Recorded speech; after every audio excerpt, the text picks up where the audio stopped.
Rev up your engines!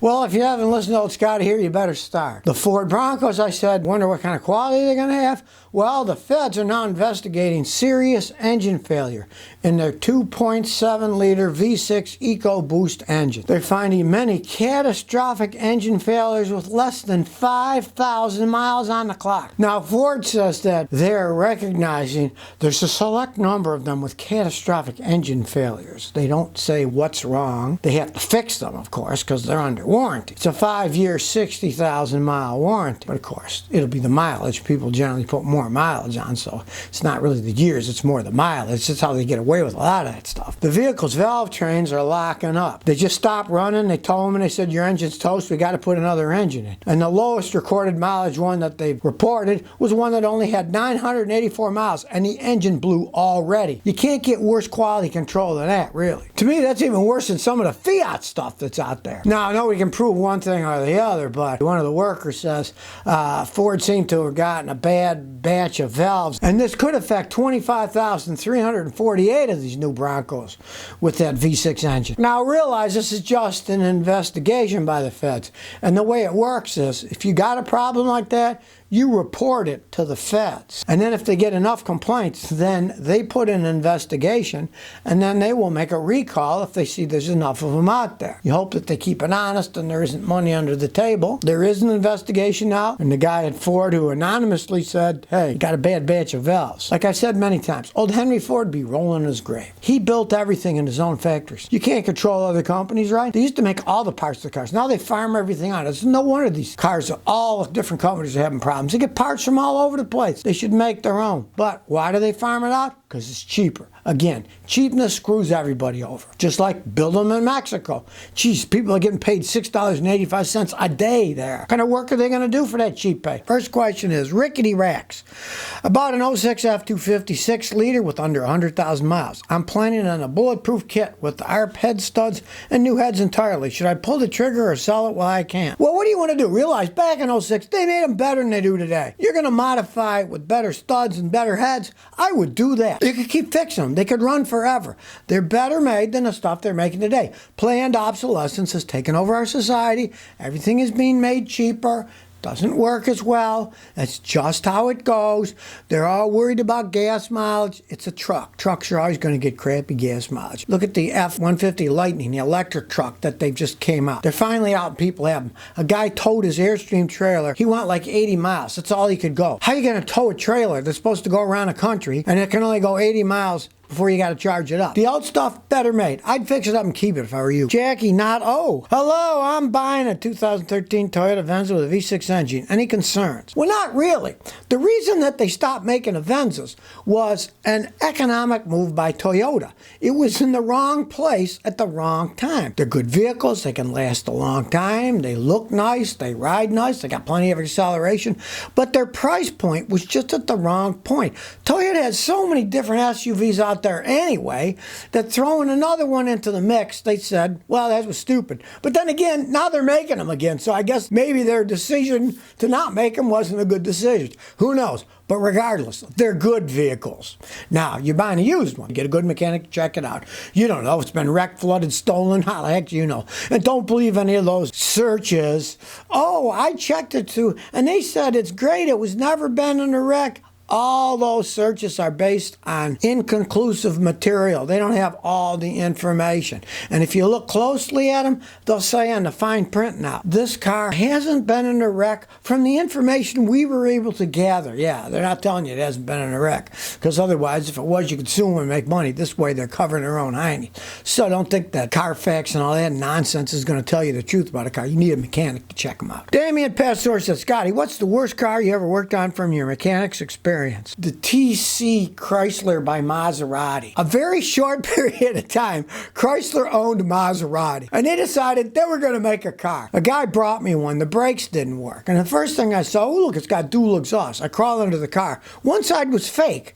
There was a pipe, but it just ended, didn't go anywhere, and the other one went to the muffler, and it had this insane hydro boost braking system. He said, I don't want to pay $1,700 for this part. I said, good luck. Where are you going to find one? So if you can find one in a junkyard, they hardly sold any of them. You could try that. But it was Maserati parts, but it was Chrysler kind of bodies. It was one of the ugliest cars, and it was one of the worst cars I ever worked on because the parts cost a fortune. They were hard to get. Maserati and Chrysler, that's like a marriage made in Hades.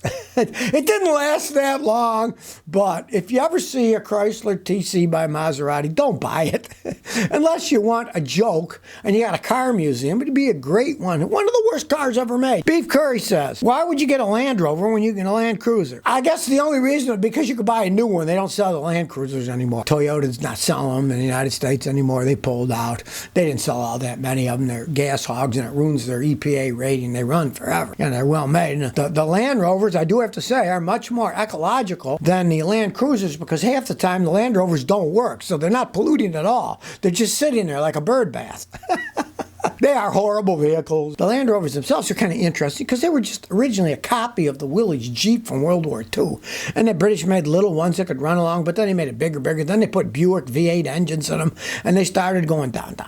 And now, of course, Tata, the Indian company, owns them. I think they wanted revenge on the British government, and then the Chinese own a whole bunch of them too now. Andy says, I got a 1998 Toyota Avalon, has an overdrive button. Should it be on or off? Well, just leave it on. It just shifts into overdrive so you get better gas mileage. Now, it's an Avalon. You're probably not towing anything. If you were towing things up the Rocky Mountains, I'd turn it off because then you'd be too much strain on the engine, but just leave it on all the time. See, modern cars, the overdrives are just built in. You can't turn them on or off. But on a lot of the older ones, they had an electric overdrive, and you just leave it on all the time and get better gas mileage because then at higher speeds, the engine would be going at lower RPM, so it would use less gas. It would wear the engine and transmission out less. It's just a better thing to do. Damien Pesor says, Scotty, have you ever worked on an Alfa Romeo? See, yes, I have.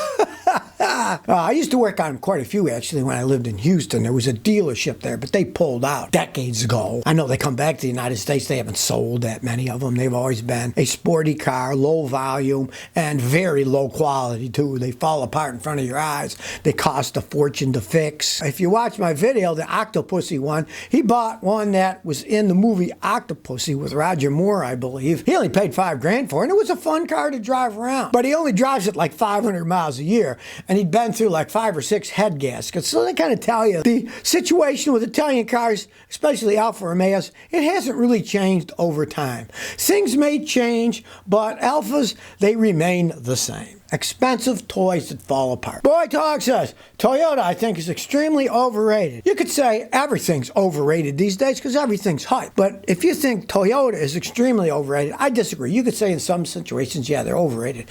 But extremely overrated, that would be when somebody says Chryslers make the best cars in the world or that Jaguars are good cars. They're nowhere near as mistake prone as, say, General Motors, Chrysler, Fiat, Peugeot. People, they want to believe one thing or another. When I was a kid, everybody's, what's better, Chevy or Ford? I mean, it's just a game that people play. And once you get into beliefs and they believe something, it doesn't matter whether it's real or not because they believe it. And you could bonk them over the head with information till the cows come home, and they're not going to change their minds because they believe that, and that's their belief. Now, I'm a mechanic. I fix cars for a living. Why do I drive nothing but Toyotas and Lexuses? Because they don't break much. I don't want to waste my own time fixing cars. I do enough of that when I'm fixing them for customers, right? I mean, if somebody made a better car, believe me, I'd buy it. But since my Toyotas and Lexuses don't break, I'm not going to buy another car because I don't buy another car unless the old one's falling apart. If they don't fall apart, I'm not buying another car.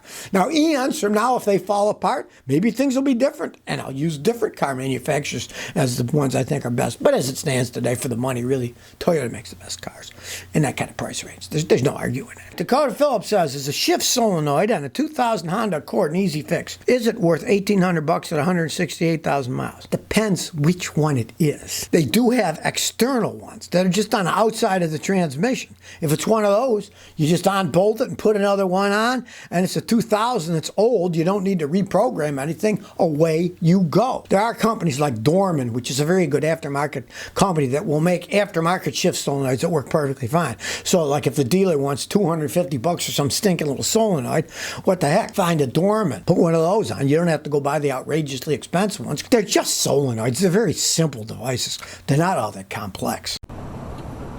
So if you never want to miss another one of my new car repair videos, remember to ring that bell.